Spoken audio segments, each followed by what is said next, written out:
আপনারা সবাই জানেন, ইরানের প্রেসিডেন্ট আয়াতুল্লাহ খামেনিকে শহীদ করা হয়েছে।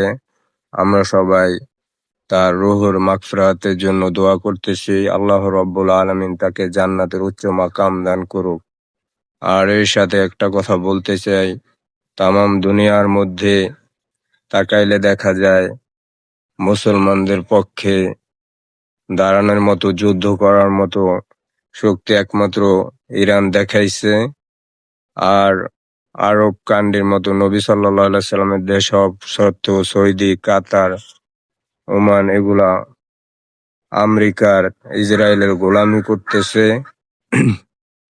নবী সাল্লাল্লাহু আলাইহি সাল্লাম বদরের যুদ্ধের আগে বলেছিলেন, আল্লাহ তোমার দিন ইসলাম যদি তুমি বিজয় না করো, তোমাকে ডাকার মতো, তোমাকে সেজদা দেওয়ার মতো কেউ থাকবে না। আমরা পুরো জাতি আজকে বলতে চাই, যদি আল্লাহ তোমার কাছে একটা কথাই বলতে চাই, ইরানকে বিজয় দান করো, না হয় মুসলমানদের পক্ষে আগামীতে দাঁড়ানোর মতো এই পৃথিবীর মধ্যে কেউ নাই।